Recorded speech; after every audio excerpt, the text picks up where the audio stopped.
Welcome to 01 Nexus, where we simplify technology and bring the future to your fingertips. From the latest innovations, AI breakthroughs, and digital trends, to how everyday tech actually works, we've got you covered. Whether you're a tech enthusiast or just tech curious, you're in the right place. Have you ever wondered how solar panels turn sunlight into electricity?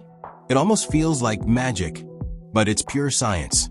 In today's video, we'll break down how solar panels work, from photons to power plugs, step by step, in the simplest way possible. Let's dive into the world of solar energy. The sun produces an enormous amount of energy, more in 1 hour than the entire world uses in a year. This energy travels in the form of light, or photons.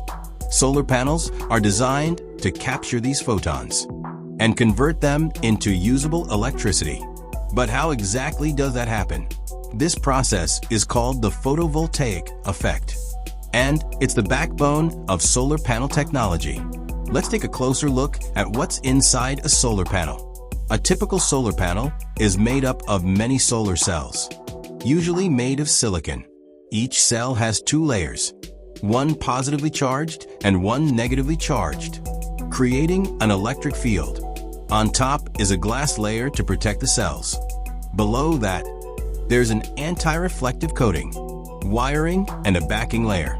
Together they capture sunlight, create an electric current, and route it through a circuit. Here's where the science gets cool. When sunlight hits the solar cell, the photons knock electrons loose from atoms in the silicon. These free electrons start moving, and movement of electrons is electricity. The electric field created by the 2 layers of silicon pushes the electrons in a specific direction, creating direct current electricity. But wait, your home doesn't use DC electricity. It uses alternating current. That's where the inverter comes in. It converts the DC power from your panels into AC electricity that your appliances and lights can use.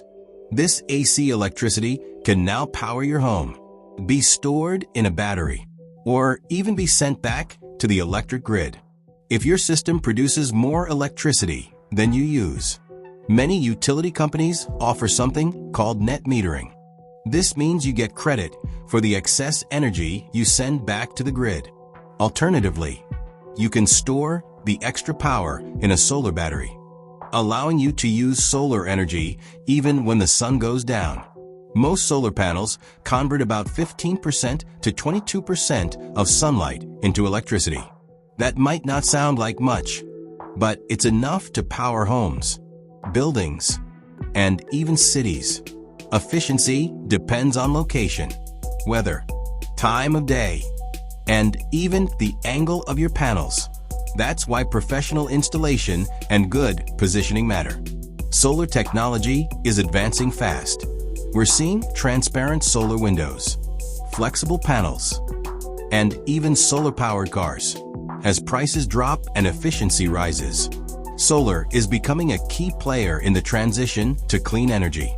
So the next time you see a rooftop full of solar panels, you'll know exactly what's happening. Photons are turning into electrons, powering our world, one sunbeam at a time. If you enjoyed this video, give it a like, subscribe for more tech explained simply, and leave a comment below. Would you install solar panels at home? See you on the next one. Thank you for watching.